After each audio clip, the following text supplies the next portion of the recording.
ఉత్తరాంధ్ర ప్రజల కల నెరవేరింది. రైల్వే జోన్ ఏర్పాటుపై కేంద్ర ప్రభుత్వం ప్రకటన చేసింది. రాష్ట్ర విభజన చట్టంలో ఇచ్చిన హామీ మేరకు విశాఖపట్నం కేంద్రంగా రైల్వే జోన్ ని కేంద్ర ప్రభుత్వం ప్రకటించింది. కేంద్ర మంత్రి పీయూష్ గోయల్ ఈ మేరకు అధికారిక ప్రకటన విడుదల చేశారు.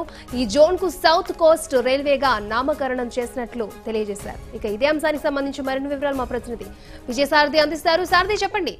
ఢిల్లీలో ఏదైతే బీజేపీయేతర పక్షాలు మీటింగ్ నిర్వహించిన నేపథ్యంలో కేంద్రం ఈ నిర్ణయం తీసుకుంది అని అనుకోవచ్చంటారా? దీనికి సంబంధించి చాలా రోజులు డిస్కషన్ జరుగుతుంది. అంటే అందరూ ఊహించింది ఎన్నికల సమయంలో రైల్వే జోన్ ఇవ్వడానికి ఎన్నికల దగ్గరలో ఇస్తారంటూ ప్రచారం కూడా జరుగుతూనే వస్తుంది. ఈ నేపథ్యంలోనే ఏపీకి ఎప్పటి నుంచో పెండింగ్ లో ఉంది. విభజన బిల్లులో కూడా ఉంది కాబట్టి 2014 ఏపీ రీఆర్గనైజేషన్ యాక్ట్ ప్రకారం ఆంధ్రప్రదేశ్ కొత్త రైల్వే జోన్ వచ్చి నిర్వహిస్తున్నారు. గుంతకల్లు, విజయవాడ, గుంటూరు డివిజన్తో కలిసి ఏపీకి ప్రత్యేక రైల్వే జోన్ ఇచ్చారు.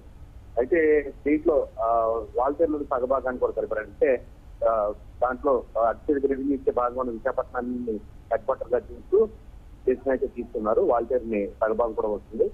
ఇంత ముందు ఉన్న సౌత్ సెంట్రల్ రైల్లో మాత్రం ఈ భాగాలు లేకుండానే కంటిన్యూ అవుతుంది. అంటే సికింద్రాబాద్, హైదరాబాద్, నాందేడ్ డివిజన్ తో కంటిన్యూ అవుతుంది.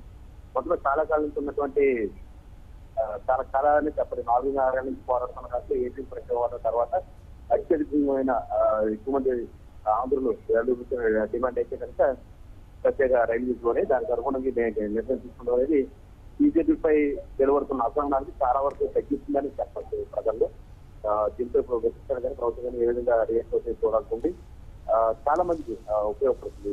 కొత్త రైల్వే జోన్ రావడం వల్ల దాని హెడ్ క్వార్టర్ కూడా వైద్యులు కావడం వల్ల ఉత్తరాంధ్రానికి చాలా ఆర్థికంగా కావచ్చు లేదా గుర్తింపు పరంగా కావచ్చు చాలా కీలకమైనటువంటి డివిజన్ గా చేరుకుంటుంది.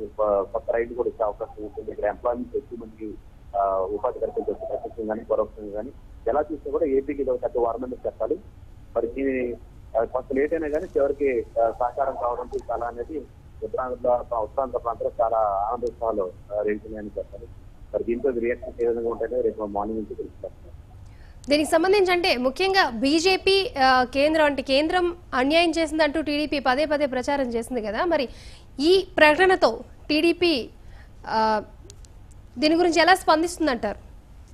అంటే వస్తే ఖచ్చితంగా ఎవరైనా కూడా ఆహ్వానించదగ్గ పరిణామం ఇది. ఎందుకంటే ఖచ్చితంగా ఎన్ని రాజకీయాలు మాట ఎలా ఉన్నా కూడా ఏపీ చాలా చాలా మేలు చేసేటువంటి ఒక నిర్ణయం అనేది చెప్పాలి. దీనికి సంబంధించి 4.5 ఏళ్ళ నుంచి పైకి చేస్తూనే వస్తున్నారు ఆంధ్రులందరూ కూడా. సగటు ఆంధ్రులు కూడా రాజకీయాలు ఏమాత్రం సంబంధం లేని వ్యక్తి కూడా ఏపీకి ప్రత్యేక హోదా, అదేవిధంగా ఏపీకి ప్రత్యేక జోన్, రైల్వే జోన్ అనేది ఖచ్చితంగా రావాల్సిన వాళ్ళు పోరాడుతున్న నేపథ్యంలో